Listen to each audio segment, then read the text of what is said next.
Sí. Ok, estamos listos. Adelante. Okay, buenas tardes, soy Daniela Zavala de la Universidad de Sonora. Les voy a platicar un poco sobre el proyecto que realicé en mi maestría, que es estudio de un receptor volumétrico de óxido de alúmina con carburo de silicio. Bueno, para la industria, el calor es uno de los recursos clave, pero regularmente se obtiene a partir de la quema de combustibles. Por ello, se han buscado alternativas para utilizar lo que es la energía solar. Para convertir la energía solar en una energía útil existen dos métodos básicos, que es la fotovoltaica y la fototérmica. El primero aprovecha lo que es el fenómeno fotovoltaico para convertir directamente la energía solar en electricidad, mientras que en el segundo se convierte la energía solar en calor. Para aprovechar la energía fototérmica se utilizan los que son los concentradores solares, que es básicamente un juego de espejos, y se cuentan con sistemas de baja, media y alta temperatura. Tenemos los concentradores planos que alcanzan temperaturas menores a 100 grados centígrados, los de foco lineal como son los Fresnel o los concentradores cilindro parabólicos que alcanzan de 100 a 500 grados centígrados, y los concentradores de foco puntual como el disco parabólico y las de torre central que alcanzan temperaturas mayores a 500 grados centígrados. Para este proyecto se va a utilizar un horno solar. Este combina tecnologías de la torre central, que son los helióstatos, y de los discos parabólicos para el concentrador. El helióstato tiene pues, la función de redireccionar la radiación en forma de plano perpendicular hacia la superficie parabólica durante el tiempo determinado en el que dure la experimentación, y el concentrador a su vez aumenta la densidad de la radiación solar concentrada en el foco de la parábola y donde se instala lo que es un reactor. La ventaja de estos concentradores es que está accesible la mesa experimental, entonces puedes hacer cambios en los reactores que vayas a poner de cada experimentación, y aparte nos permite poner lo que es un atenuador entre el helióstato y el concentrador para atenuar y controlar el flujo radiactivo. Pero ¿cómo vamos a transformar esa energía concentrada, esa radiación concentrada, a una energía útil? Para ello se utilizan lo que son los receptores solares. Los receptores solares tienen como funcionamiento principal el absorber la radiación solar y transformarla en energía calorífica para transferirla a un fluido de trabajo, que puede ser agua, gases o sales fundidas. Entre los receptores se encuentran los receptores volumétricos, que es donde nos vamos a concentrar en este proyecto, y su característica principal es que hacen uso de la mayor parte de su volumen para calentar el fluido de trabajo que pasa a través de su estructura.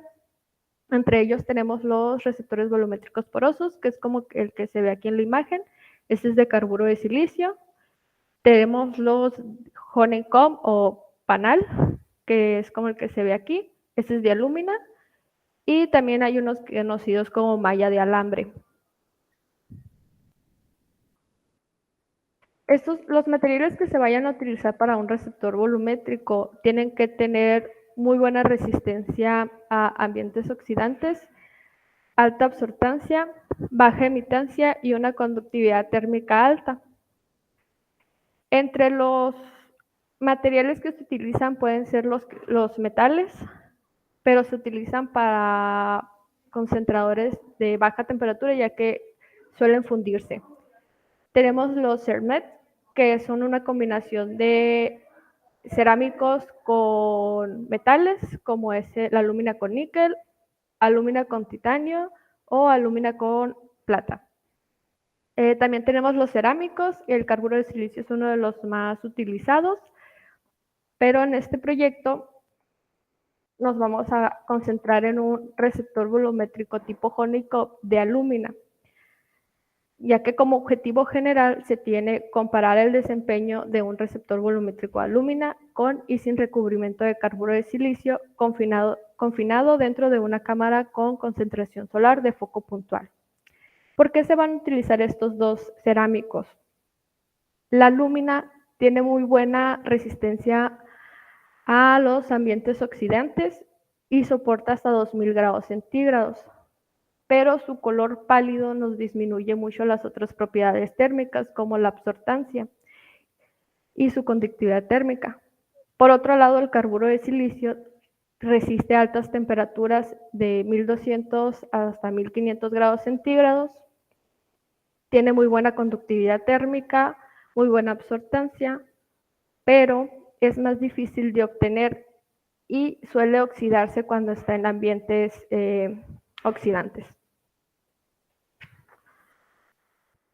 Entonces, ¿qué fue lo que se hizo en este proyecto? Se tenía que hacer primero lo que es un recubrimiento del receptor volumétrico de alúmina con el carburo de silicio. Se utilizó un pegamento orgánico y se combinó con el polvo de carburo de silicio. Se realizó lo que es una mezcla y se introdujo el receptor volumétrico de alúmina durante un tiempo determinado para que éste lograra entrar por todos los canales y la porosidad del receptor. Después se llevó a una mufla, a un horno, para que el pegamento se quemara. Y dependiendo de cómo quedaba el recubrimiento, si no quedaba homogéneo, se iba a descartar este procedimiento, y si se quedaba homogéneo, se iba a pasar a otro proceso, que es la pirólisis, para eliminar la mayor cantidad de carbón del pegamento orgánico y que nomás nos quedara la alúmina y el carburo de silicio. Ya que se tenía la pirólisis, se pasaba a la calorimetría en el horno solar. La pirólisis se realizó en este equipo, en el que podíamos controlar las temperaturas de 3 zonas. La primera zona se puso a 400 grados centígrados, la segunda zona se puso a 600 grados centígrados, que es donde se encontraba el receptor, y la tercera zona no se calentó, de tal forma que el gas que se estuvo usando como ambiente inerte, que era argón, empezara a enfriarse para cuando saliera del equipo. La pirólisis se hizo durante 40 minutos. Este es el resultado del receptor volumétrico después de la pirólisis. De hecho, aquí podemos verlo un poquito más.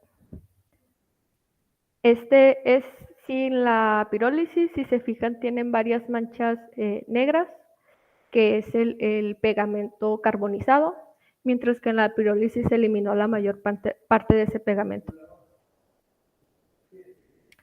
Cuando ya se tuvo el recubrimiento, pasamos a la parte de la calorimetría, a ponerlo en el horno solar.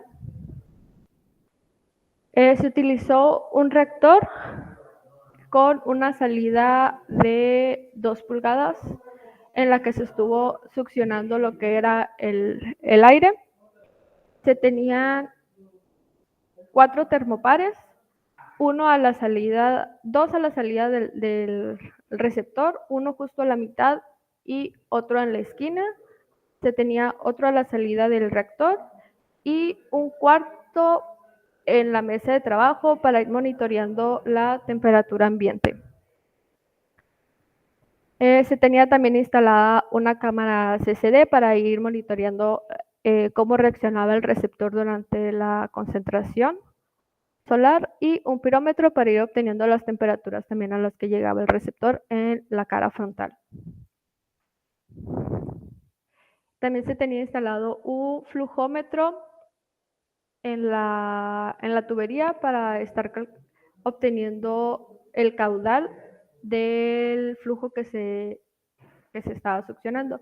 En este caso utilizamos lo que fue aire como fluido de transferencia de trabajo. Y aquí se ve instalados los dos receptores, que es el blanco y el recubierto ya pirolizado. La experimentación se hizo en el horno solar de la plataforma solar de Hermosillo. Aquí están las instalaciones. Tiene un helióstato de 6 metros cuadrados, un disco parabólico de 2.7 metros cuadrados y una distancia focal de aproximadamente 1.5 metros. En pruebas anteriores se obtuvo que la concentración máxima del reactor habían sido, bueno, obtuvimos más bien 4,000 soles. Y la imagen esta que ven aquí es durante la experimentación de hecho hice el reactor y la aspiradora con la que hicimos la succión. Entonces, para hacer los cálculos de la calorimetría, ocupábamos sacar lo que es un factor del horno. El factor del horno implica todos aquellos ruidos que nos meten el equipo, como la transmisividad del vidrio, la reflectividad de la superficie, el sombramiento de la mesa de trabajo, la sombra del atenuador, factores de alineación, entre otros. En el factor se agregó lo que es el sombreamiento del atenuador. Como en los momentos que se hizo la experimentación no se tenía un atenuador en el horno, se utilizaron las puertas como atenuadores. Entonces, estas se iban abriendo y cerrando de tal forma que el área efectiva del espejo concentrador iba cambiando. Obtuvimos una configuración del 27% del área efectiva del concentrador, del 55%, 82% y 100%. También tomamos en cuenta que al momento de la experimentación no se lograba iluminar todo el concentrador, ya que estábamos perdiendo 10 centímetros de este por la posición del sol, cosa que en invierno no sucede. Entonces, después de calcular cada factor de sombreamiento que daba la mesa al concentrador y utilizando la fórmula que se encuentra aquí arriba, que incluía la transmisividad del vidrio, la reflectividad, entre otros, obtuvimos un factor de horno para cada configuración, que es la que se muestra aquí.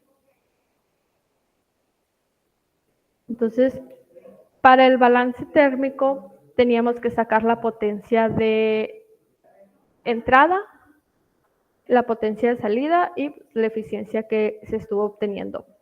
En la potencia de entrada multiplicamos la DNI del momento de la experimentación, el factor de horno calculado anteriormente, por el área del concentrador. Y en la potencia de salida utilizamos lo que es el flujo másico, el CP del aire y el cambio de temperatura entre la temperatura ambiente y la temperatura del aire al momento de salir del reactor.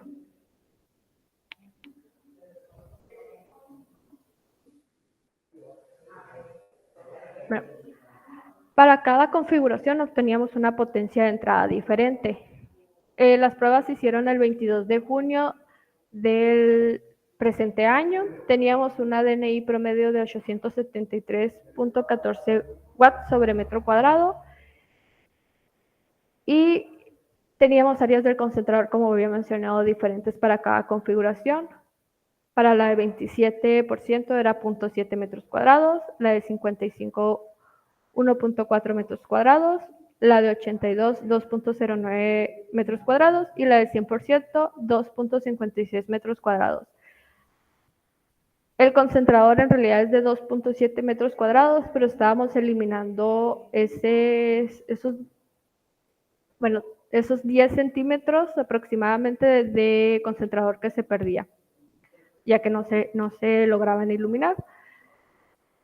Se multiplicaba por el factor de horno de cada configuración y obtuvimos las potencias de salida que se muestran aquí. Las potencias de entrada, perdón. En las primeras pruebas, antes de hacer todos los cálculos, con solo ver las temperaturas, sabíamos que teníamos muy buenos resultados, ya que las temperaturas de salida del aire para el receptor volumétrico de alúmina con el recubrimiento fueron mayores al receptor volumétrico de alúmina solo.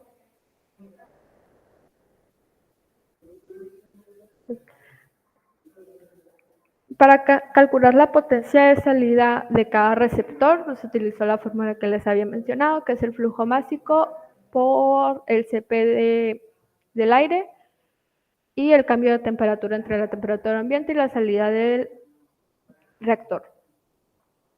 El flujo másico fue calculado para cada configuración, ya que a mayores temperaturas el aire se vuelve menos denso, así que también nos iba cambiando el flujo másico. De hecho, si se fijan, conforme iba aumentando la temperatura, iba disminuyendo el flujo másico. Estos son los cambios de temperatura que logramos alcanzar. En el blanco, el mayor fue de casi 10 grados centígrados, mientras que en el receptor con recubrimiento fueron 23 grados centígrados de diferencia. Obtuvimos estas potencias de salida y pues en la gráfica se ve que el receptor volumétrico con el recubrimiento obtuvo las mayores potencias de salida.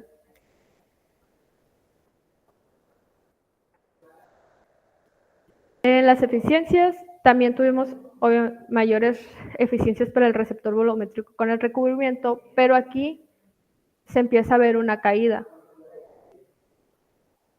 Esto se debe a que estuvimos perdiendo recubrimiento durante la experimentación, como se muestra aquí. Este fue el receptor volumétrico al inicio de la experimentación y este fue al final. De hecho, logramos también romperlo, no sé si se nota, pero aquí está como fracturado la lúmina. También se ve así porque como el helióstato es sensible a la dirección y velocidad del viento, el spot no se mantenía en un solo lugar, sino que se iba moviendo entre la mitad, del medio, a los lados. Por eso se ve la pérdida no tan uniforme. Bueno, pues como conclusión, se probaron los receptores en 4 configuraciones de 25, 55, 82 y 100% de flux solar. Las consideraciones fueron consideradas con sus propias características, sus propios flujos másicos, su propio factor de horno y sus propias temperaturas ambientes, ya que íbamos dejando pasar mayor radiación solar, la temperatura ambiente dentro del horno también iba aumentando. Bueno, pues independientemente de la configuración que se utilizó, el receptor volumétrico con el recubrimiento tuvo las mayores eficiencias, siendo la máxima alcanzada a las de 55%, que fue esta de aquí. Lo que podemos concluir es que un recubrimiento de un material con propiedades térmicas ventajosas como lo es el carburo de silicio aumenta la eficiencia del receptor volumétrico de alúmina, pero se necesitan estudiar las técnicas de recubrimiento para que logren soportar estos flujos radiativos tan altos, ya que pues, se estuvieron perdiendo el recubrimiento durante la experimentación. Eso sería todo por mi parte. No sé si tienen alguna duda. Gracias, Daniela. ¿Alguien tiene alguna pregunta? Bueno, en lo que se animan, yo tengo una pregunta. Bueno, 2. La primera es que si probaste algún otro tipo de recubrimiento. Y la segunda es, sí mencionaste que cuando tienen completamente abiertas las puertas, el área que consideras es menor que la del concentrador, como 10 centímetros menos, porque no se alcanzaba a iluminar. Pero ¿por qué no se alcanzaba a iluminar? La primera es la de los recubrimientos.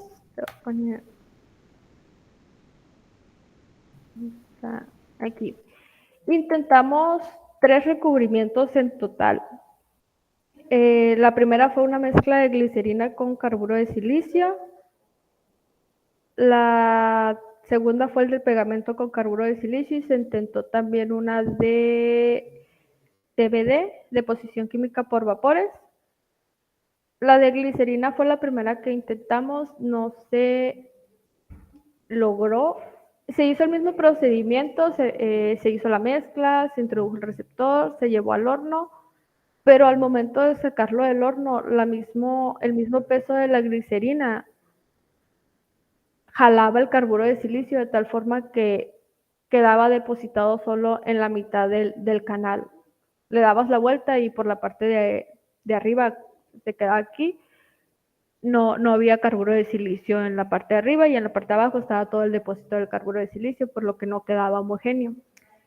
Y la de deposición química de vapores se intentó de hecho en este horno.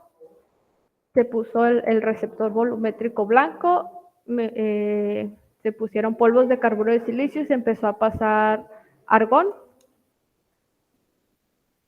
a, a 1000 grados centígrados, si no mal recuerdo, y al vacío.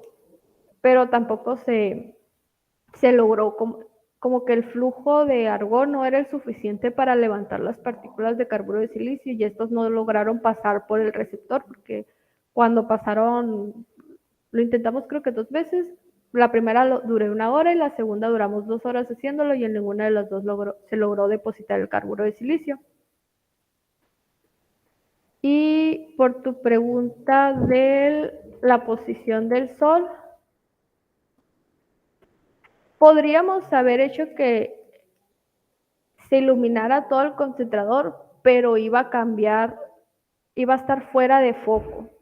Entonces, como que el foco óptimo era en ciertas distancias del concentrador. Era a 1.51 metros desde el centro del concentrador. Pero si llegábamos a bajar más el helióstato, se perdía esas propiedades. Entonces se decidió mejor dejarlo así y perdíamos esos 10 centímetros del concentrador. No sé si me expliqué. Sí, creo que también lo mencionaste durante la presentación y no hice clic. Bueno, muy bien, muchas gracias, Dani. Hay algunas manos levantadas. Primero el doctor Carlos y después el doctor Ricardo. Gracias por tu presentación, Dani. Muy clara. Nada más aquí me queda una reflexión. El objetivo era incrementar la absorbancia del receptor con el carburo de silicio. Y el tema del depósito, pues no fue bueno. La lúmina solamente la empleaste como algo estructural. ¿Qué propondrías para un siguiente trabajo? ¿Cómo harías para que o fabricar el receptor que tenga carburo de silicio sin que se nos esté degradando o sin que se te esté degradando? En este caso, como teníamos la lúmina y el carburo de silicio por separados, teníamos que buscar una forma de unirlos. Pero si se hace, como vimos que sí funciona, se podría hacer como desde un proyecto desde cero, que sea armar el receptor volumétrico y hacer como una tipo aleación entre la lúmina y el carburo de silicio. ahí jugando con los porcentajes de tanto porcentaje de alúmina, tanto porcentaje de carburo de silicio, para esperar que no se fuera el recubrimiento durante la experimentación. ¿Cómo lo fabricarías? Podría ser una mezcla, es que no sé cómo viene una mezcla inicial de polvos de alúmina con los polvos de carburo de silicio, a lo mejor con compresión, de ir armando las plaquitas y luego unirlas para hacer el receptor volumétrico. Si estamos haciendo seguimos utilizando el de Honeycomb, podría ser así, armar la mezcla entre los polvos de aluminio y carburo de silicio, como le digo, trabajando con los porcentajes, y tratar de darle la forma por presión de la estructura que queramos. O sea, una impresión 3D. Sí, también. Perfecto. Pues muchas gracias. De nada. ¿Alguna otra? Muy bien, sí, el doctor Ricardo tenía levantada la mano, pero no sé si está por aquí. Sí, aquí estoy. Sí. ¿Qué tal? Buenas tardes. Bueno, primero felicitar a Daniela. La verdad es que he tenido la posibilidad de saber cómo ha desarrollado su trabajo y pues obviamente aquí solo se presentan los resultados científicos, académicos relevantes, pero si se conociera un poquito de toda la historia que está detrás de este esfuerzo, pues es realmente igual de notable estos resultados académicos, científicos, como lo es el trabajo que se ha desarrollado en la plataforma solar, particularmente en este horno. Este horno pues viene de un reciclaje de una serie de elementos, desde el housing, el espejo, el helióstato es un reciclado también, y muchos componentes. Y eso implica, por un lado, tratar de aprovechar esos recursos, pero buscar la forma de adaptarlos. Entonces, algunas de las problemáticas a las que se ha enfrentado Daniela es, por ejemplo, ese problema de que no se lograba iluminar la parte de abajo del espejo, es porque no se hicieron a la medida desde un inicio el helióstato para el espejo, y la altura del sistema del terreno no estaba exactamente adecuada para esas condiciones. Aún así, realmente yo le reconozco a Daniela y a los demás integrantes el trabajo en equipo que ha sido fundamental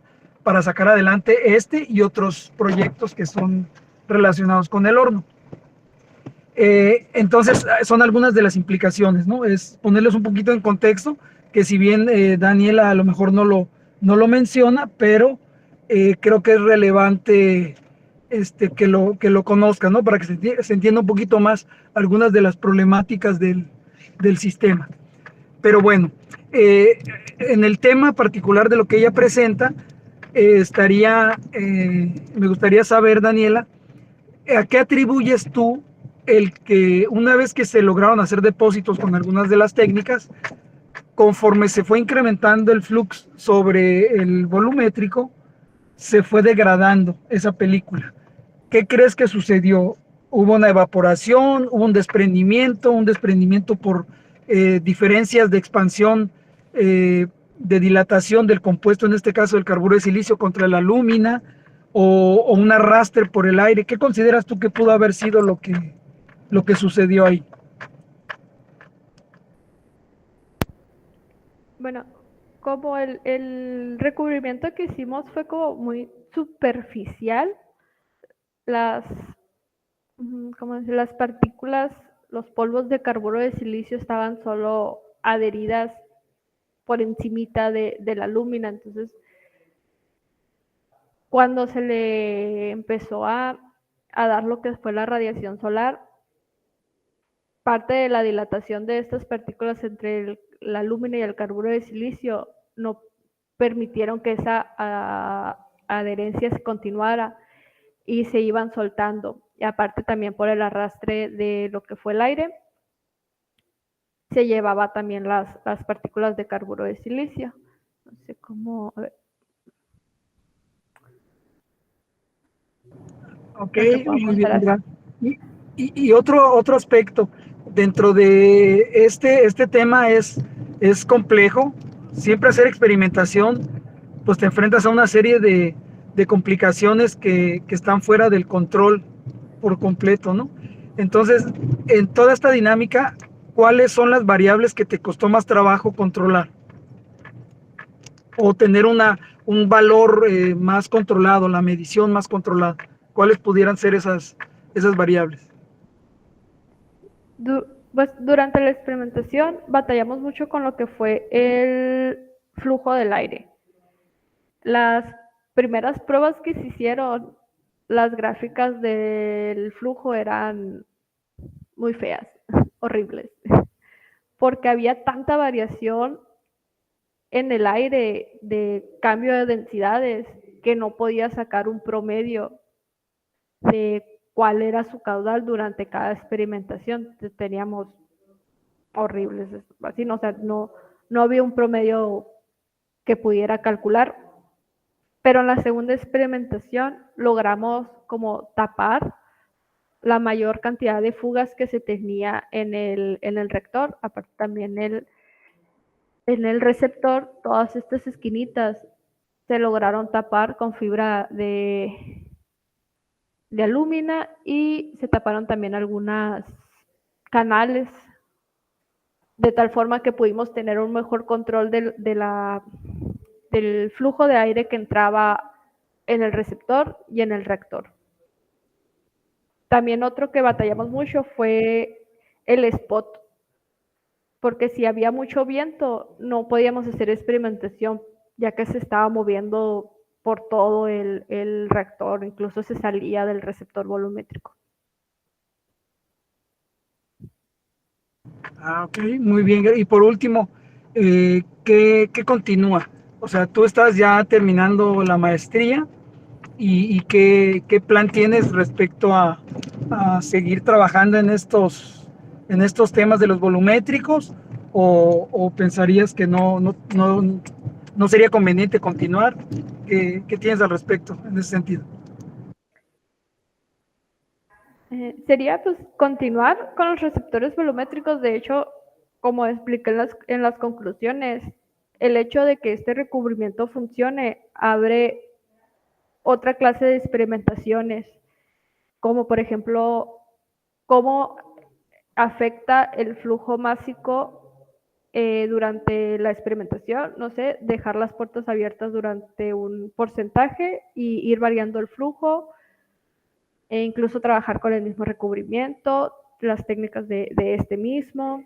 Se abrió muchas dudas que se pueden resolver en un siguiente doctorado.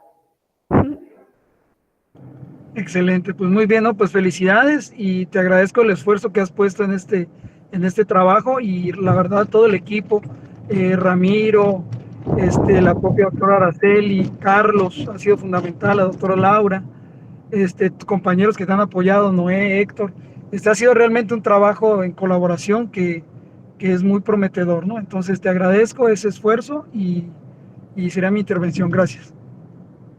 Gracias. Muy bien, muchas gracias, doctor Ricardo. El doctor Carlos Pérez tenía levantada la mano. Sí, yo tenía una pregunta. Bien, poniendo eso, ¿cuál crees que sea tu principal producto? O sea, el objetivo eran los receptores volumétricos, pero ¿ese es tu principal producto o tienes otros productos de esta tesis? Tengo 2 productos más, o sea, fueron 3 en total, que fue la calorimetría del receptor volumétrico, la comparación. Se hizo también la caracterización óptica del horno, que con eso sigo trabajando. Y la parte del material del receptor volumétrico, la absortancia la SEM y los rayos X, que también se están trabajando con ellos. Pero en total fueron 3. Entonces, bueno, de la calorimetría, ¿qué dispositivo dejas?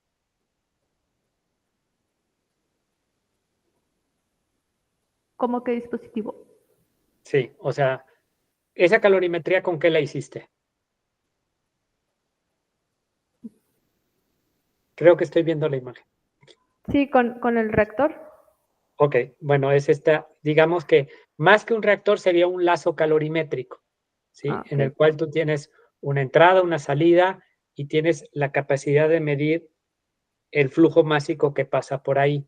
Ahora, esto, pues como sabemos, dependemos de las incertidumbres, tanto de la forma de medir las temperaturas como medir el flujo másico, pero aún así, otra variable sería la incertidumbre que tienes en el CP, el calor específico. ¿Cuál? ¿Hiciste un análisis de propagación de errores de esto? No, no lo hice. De errores, no. O sea, pero sabes, por ejemplo, en qué rango miden tus, o qué incertidumbre tienes en la medición de tu temperatura de entrada y de salida, o qué incertidumbre tienes en la medición del caudal. No, no que yo recuerde. Estoy tratando de Bueno, acordarme. sí, yo creo que sería algo interesante, o sea, simplemente es hacer una propagación de errores de cuál es, sacar estadística de la medición de temperaturas, de la medición del caudal y con ello verlo. Y por otra parte, el calor específico, o sea, calcular el calor específico en función de la temperatura, pues no sé si promedio entre la entrada y la salida, o cuál fue el valor del calor específico que usaste del aire, a qué temperatura.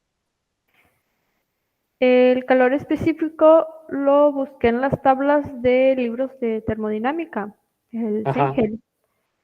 Uh-huh. Utilicé el rango de la temperatura de salida del reactor. Ok. Bueno, Y entonces sería. no había mucha diferencia, por eso no hice los cálculos de cómo iba variando con la temperatura, ya que los rangos de salida entraban en los rangos que te da el libro. Esa Donde, diferencia a la que tú te refieres, en el caso específico del CP, ajá. esa es la incertidumbre que tú tienes en esa medición. Y lo que tienes que hacer simplemente es una propagación. ¿Cómo se te iría? Igual el termopar, pues de salida puede estar midiendo 600 o más menos 2, 5, 10 grados.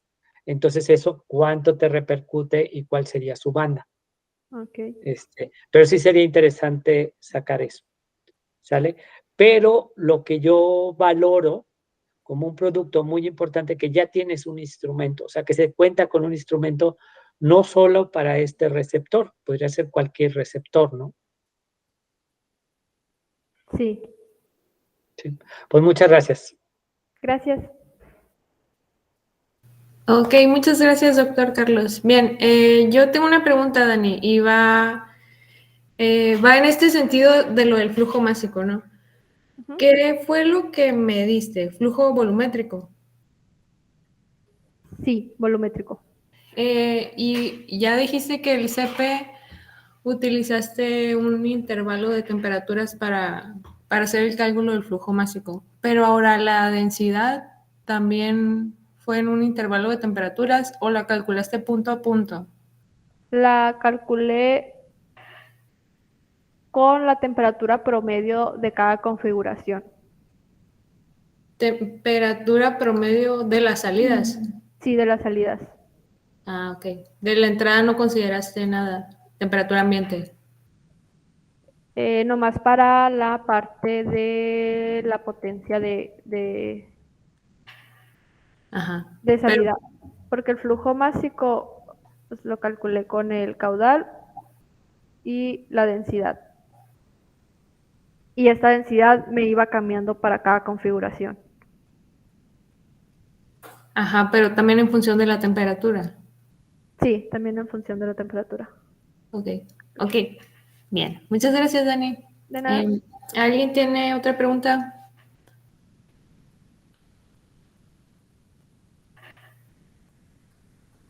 Bueno, si no hay más preguntas. Ah, bueno, sí, Arturo tiene una pregunta. Adelante. Hola, ¿qué tal, Daniela? Muy buen trabajo. Y bueno, te comparto que más o menos yo y otro compañero tuvimos los mismos problemas. Y bueno, la doctora Araceli ya también me contó cómo resolviste todo el problema del flujo con la aspiradora, toda esa aventura. Que bueno, yo no pude resolver eso. Yo no pude resolver eso, pero te comparto un poco la experiencia de mi compañero Carlos Arriola, el doctor Carlos Arriola, y él construyó, bueno, él trató también de hacer pasar un flujo de aire para un reactor de ciclos termodinámicos. Pero bueno, así en resumen, la hipótesis es que justo donde, digamos, el cono que se forma de radiación, un poco antes de llegar al receptor, justo ahí es donde la densidad del aire es menor. Entonces, para tú jalar el flujo con la aspiradora hacia atrás, la aspiradora debe de producir una diferencia de presión menor hasta atrás, menor al punto mínimo de la presión del aire justo antes de entrar al receptor.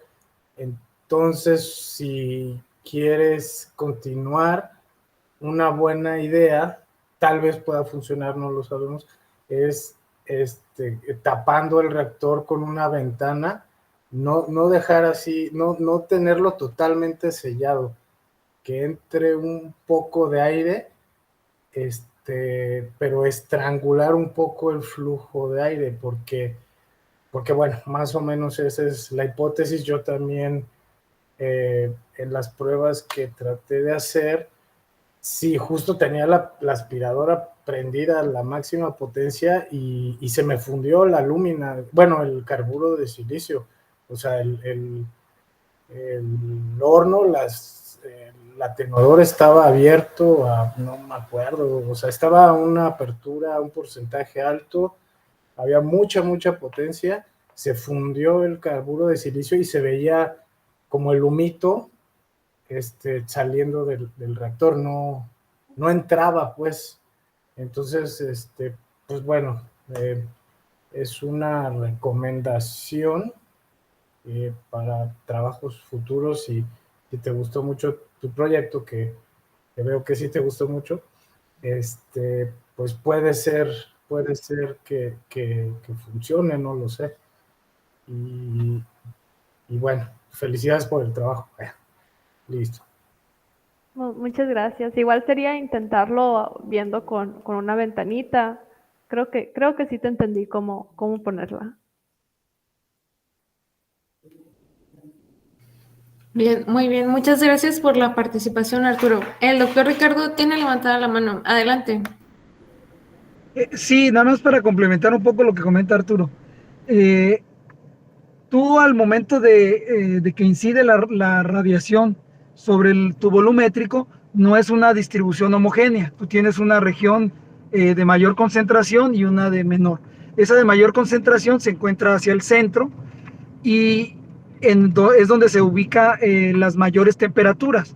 Al incrementar la temperatura, incrementa la temperatura del aire y eso disminuye su densidad y disminuye su capacidad de arrastre. Entonces, se amplifica el efecto de disminución de flujo del aire en esa zona, por lo tanto se dispara aún más la temperatura. Mientras que en las orillas, que son regiones de menor flux, logra pasar la mayor cantidad del aire. Entonces hay una especie de estancamiento en esa región. Por eso es que, por ejemplo, en el caso de Daniela, y la doctora Araceli lo hizo en su momento, redujeron las zonas de baja temperatura que circulara por ahí el aire para tratar de forzar a que pasara un poco más por el centro. Entonces es alguna de las condiciones que vimos por las cuales se llegaba a fundir, obviamente en la región de mayor flux. Entonces, como recomendación es cubrir las zonas de bajo flux para que trabajen, se obliga a que el aire circule por las regiones de concentración mayor, ¿no? Ese sería mi comentario. Gracias. Muy bien, muchas gracias, doctor Ricardo. ¿Alguien más tiene algún comentario o alguna otra pregunta para Daniela? Yo voy a decir algo. Sí. Sería muy interesante simular cómo pasa el aire ya con los datos que tenemos, tanto de la doctora Lacedi como los que yo tengo, para ver cómo pasa el aire en la entrada y en la salida del rector. A ver cómo va pasando. Sí, creo que es un buen ejercicio en el que nos pudieran ayudar nuestros colegas de la parte teórica. De la parte teórica. Sí, un trabajo para el doctor Maitorena. Bien, ¿alguien más que quisiera comentar algo? Bien, no hay más preguntas ni comentarios, así que con esto finalizamos la presentación de la ingeniera Daniela. Muchísimas felicidades por la presentación, Dani, lo hiciste muy bien. Igual todas las participaciones estuvieron excelentes, así que te estaremos haciendo llegar el reconocimiento por haber participado en este seminario. Muchas gracias por tu tiempo y nos vemos dentro de 15 días para continuar con estas sesiones. Muchas gracias. Muchas gracias. Gracias, felicidades.